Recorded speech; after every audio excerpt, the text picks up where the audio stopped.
Tales from the wild. Stories from the heart. A journey into the mind and soul of fired-up business professionals where they share their vision for the future. And hear from a different non-profit organization every month as they create awareness of their goals and their needs. Dive into a world of untamed passion as we join our host, Shireen Buerta, for this month's episode of Friends from Wild Places. Now that you're a certified grief companion and the founder of Living in Gratitude with TLC and Healing Hearts community, I thought, following your story now, you could share a little bit more about it and how it affects the community and how it helps and supports the community. Sure.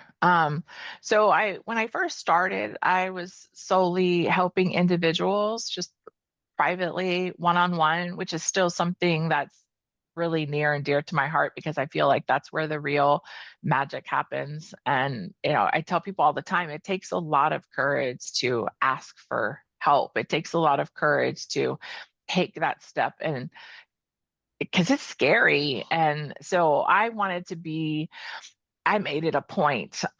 Social media is a big thing and people are on social media. And so I wanted to just put myself out there and show others that I'm just a normal person. I'm a mom who lost a child. I'm a widow, remarried, to show hope, to show you can find joy again, you can live life again, and to just show that I'm human. I still miss my son, I miss my husband, I carry my grief with me always, but I also carry love with it.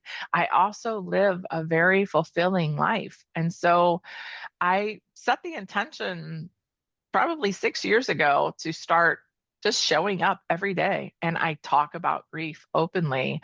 And because of that, I've created a space where others feel welcome to come into my social media space and share what's on their heart. And I give them that space. I ask questions almost every day about their experience or what they're going through.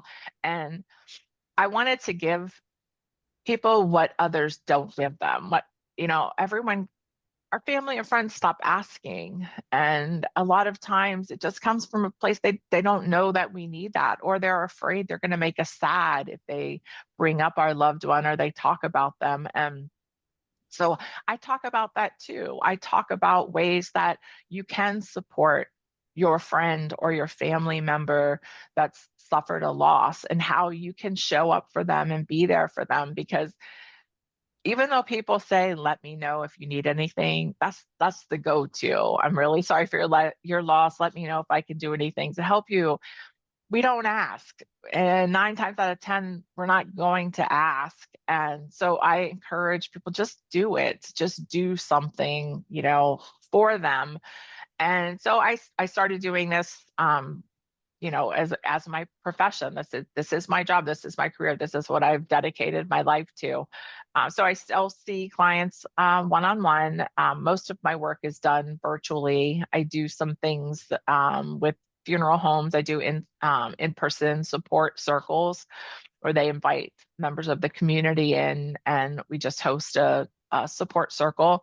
I do a lot of workshops. I like to give back and do a lot of free things. I'll host workshops, especially around the holidays, for helping those who are struggling during that time, because that can really bring out a lot of memories and a lot of painful things, or especially if it's someone's first holiday. So I like to hold space for that.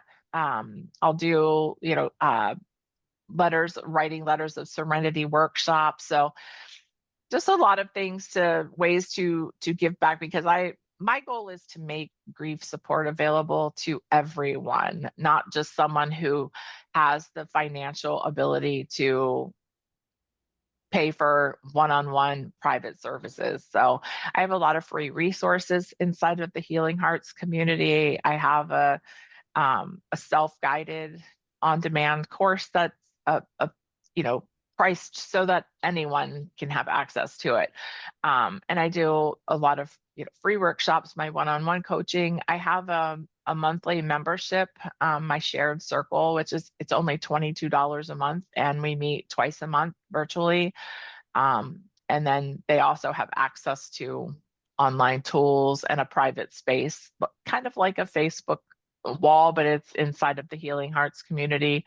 And I started hosting grief retreats last year, which has been something I found to be absolutely magical.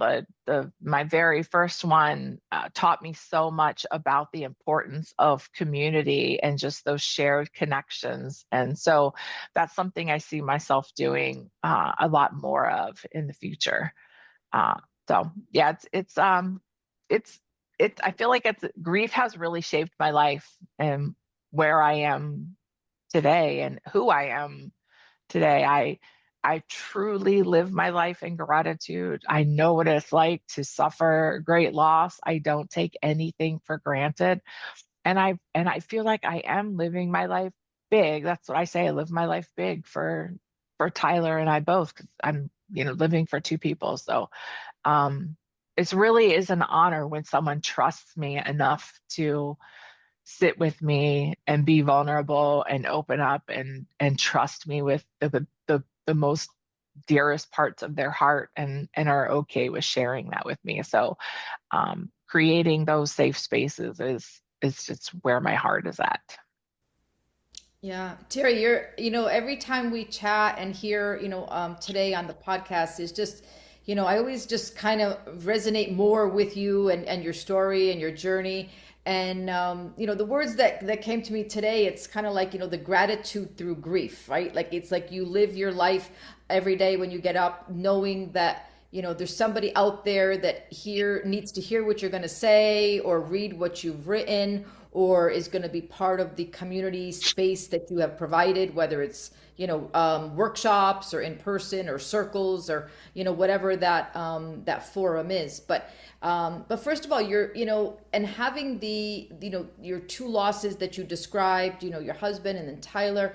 And then also, I think, from, I would say from a funeral director perspective, it's also, his passing, your son's passing was not like due to an illness, which is another layer of grief. You know what I mean? Because people who have somebody that has illness, it's like people are, even though you're never prepared, but at least it's something that, you're living it day to day. Like, for example, people with children with cancer or, terminal illness or congenital things, but your situation, just having like having had your husband's loss, and then, with Tyler, with the accident, that's also another layer.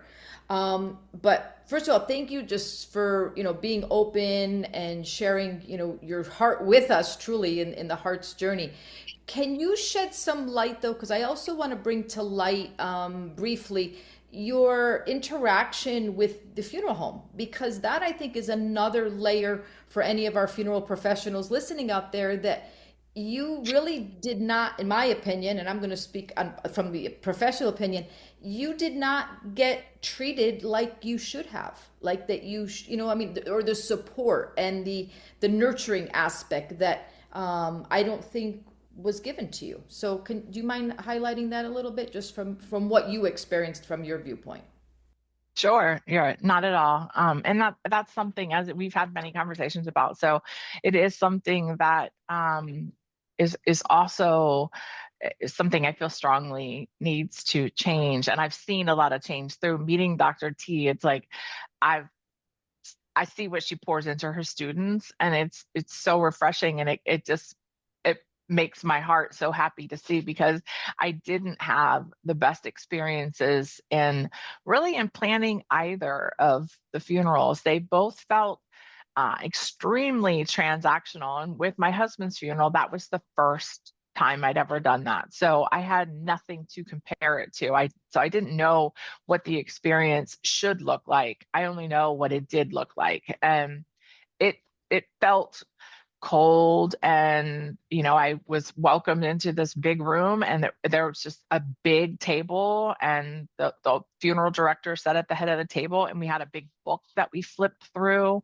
And I just remember being overwhelmed with it was like you go through this book and you're picking out all these things, and grief brain is a real thing. Like, we cannot focus, we cannot think about like the little details or really process thoughts. And so at the end of that, to say, okay, how are you going to pay for this? And not, there was never any niceties. There was never any, I know this is hard, I know you're going through a lot. Like, there was none of that. But so I walked away from that thinking, okay, this is what it is.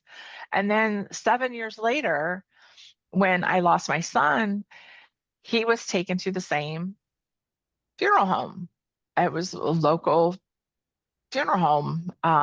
It actually shared, I don't think there's probably somewhere related, shared our last name, but my first married name and Tyler's last name. And so going back there again, I just was expecting the same type of treatment. I didn't know what to expect, but I had the exact experience and then some. It was the same big table, the same man sitting at the head of it, the same book, but I recognized more things, and more things were sticking out to me. Like one of the things sitting at the table was this upselling. I did sales for 29 and a half years. I recognized the upselling that was happening, and it was the vault. I'll never forget it. The way it was described to me, the vault that I had chosen, because I don't know anything about them. I'm relying on him as the professional. And he went on to tell me that the vault that I was choosing was not waterproof.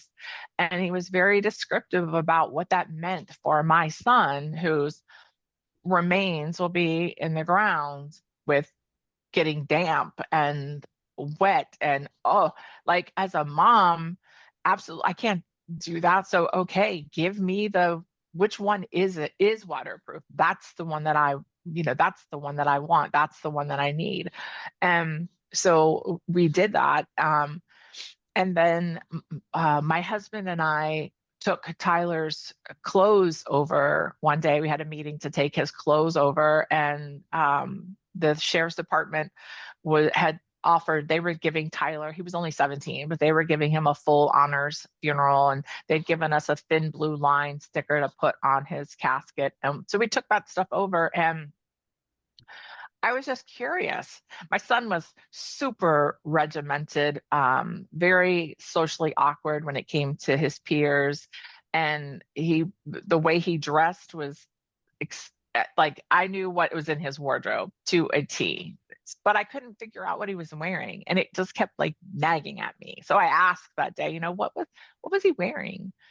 And he said, I said, can we see his clothes? And he was like, oh, no, no, you can't see them. That's like a biohazard or something. And I was like, okay, but can you just tell me what he was wearing? And he said, oh, he's wearing shorts and a tie-dye t-shirt. And I was like, what? Absolutely not. My son would never wear tie-dye. If he doesn't own tie-dye, he would never wear tie-dye. He wears polo shirts in every fashion, or he has, white undershirts.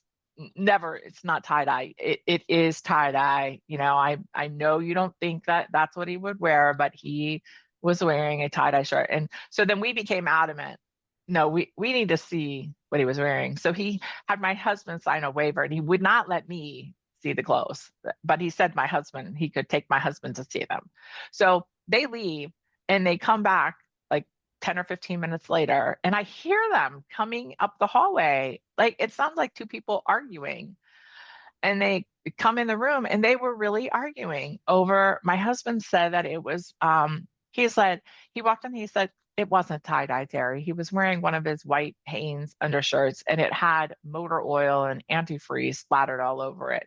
So he just thought it was tie-dye. And the gentleman said it was not motor fuel and antifreeze. Like, really matter of fact, I don't even know what that was all about. I have no idea, but he was very adamant that it was not. And So we just let it go. And the next day were the prayers. We go an hour beforehand for us to see Tyler. We hadn't seen him yet. And my husband and I were standing up at the casket, and I was like stroking Tyler's hair, and I saw a little, gash on the side of his head where the seatbelt thing had hit his head. And it struck me. I said, I'm really surprised. I wonder if there's burns on his body from the oil and stuff from the car engine. That should have been hot. And I hear from behind me, it was not motor fuel. And I was like, I turned around and there he was standing behind us. So I was like, oh my gosh, like, is this really happening? And I think the last thing that really stuck out to me with that experience was on the way out of the funeral home, the day of Tyler's funeral. I said the sheriff's department gave him like full honor, so they had their honor guard there, and they were carrying his casket out of the funeral home, and there was a car there assigned to my husband and I, and we were following behind it, and I felt someone tap me on my arm. And so I turned around, and it was a lady that worked there. And she's like, excuse me, Mrs. Chaplin, can I just get you to come over here to this table real quick? I need to get you to sign something. I'm like, what? I want to keep up with my son. And she was like, no, I just need you to sign this really quick. And I had a really small life insurance policy through my employer. And they had this form that said I would give it to them when it came in, and they had forgotten to get me to sign it. And so she stopped me then. And those things just never left me. And then the more I talked to other people and I heard other experiences over the years, like, I didn't have that experience at all. Like, where were the warm fuzzies? Where was the compassion? And the more I learned about how to hold space for someone in grief, how to not invalidate their feelings by the way you speak to them and the things that you say to them. Like, how hard would it be to just change the way that you speak? How hard would it be to say, I know this is a lot, especially when it comes to paying.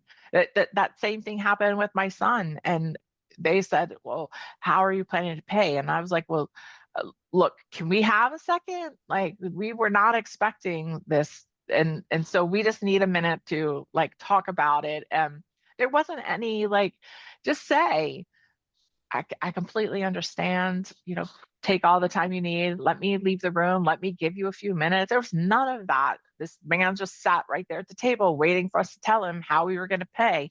And so those things led me to, I do have, I talk about it a lot, and I created an on-demand course that sits inside of Healing Hearts community that teaches compassionate care and compassionate communication skills to all professionals, including, I have one specific to funeral professionals because of my experiences, and then one that's just for anyone, nurses, doctors, hospice volunteers, anyone, teachers, that come in contact with someone who could be grieving, because I think a lot of times people don't mean to invoke harm. They don't want to invalidate what you're feeling, but they don't know any better. They haven't been taught, they haven't had the experience themselves. And also they get uncomfortable with it. When we don't understand something, we're uncomfortable with it. And when they're uncomfortable, the things that come out are just like not appropriate because they're uncomfortable, not because they want to be mean or they want to be rude. It's just they don't know any better. So my hope is that by putting this information out there, it can change. But I have met so many funeral professionals and Dr. T and listened to the way she speaks to her class. I've sat in her talking with new up and coming funeral professionals, and she instills all of that beautifully. So it's so lovely to see that is, the way things are and the way things are moving, in the direction of that. I Wow. love And that. Terry, That's every amazing. time I hear you say, and share, and I just think that, there's always ideas running through my head as far as like, what can we do next? What can I have Terry speak to on next? Or what group or what? Yeah, no. So I have like ideas are like flooding me right now, but we'll save that for a future conversation. But I just, really from our hearts to yours, I mean, to truly share, not only the grief from the loss of, like the passing of two people so important to you, compounded with the way your son passed, as far as, it wasn't an illness like your husband that you shared.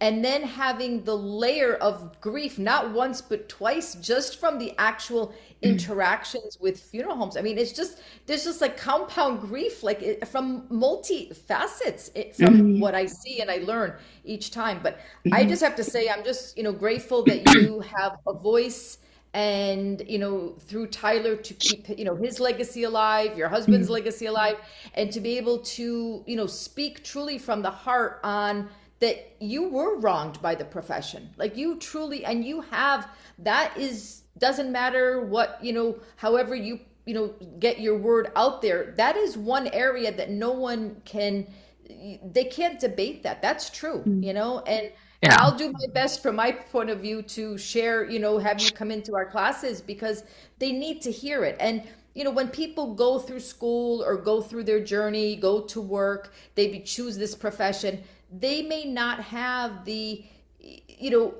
whatever that is, that the soft skills that either they're, they feel that they don't need them, but they do. They really need them, So I will help you. I will help you get your, not that you need my help, Terry, but I really feel that it's important for me to really get your story out there, because I really think it needs to get heard. So. Right. I appreciate that. I appreciate your voice, and I appreciate you just recognizing, and for a long time I didn't speak about it. And sometimes I don't want anyone to feel like I'm criticizing them. And I like to say, like, if it, if the shoe fits, wear it. If I speak my truth, and in somewhere in the back of your mind you think, oh, I did something like that, like, just learn from it, do better next time. And if it doesn't apply to you, that's wonderful that it doesn't apply to you. But I've learned that I can speak my truth without worrying about someone feeling like I'm criticizing them, or if that makes sense. But Yeah, right. 100%. That's amazing. And I think there's a lot of people that have experienced what you experienced, Terry, and they just didn't realize, hey, that's actually wrong. And people should be better.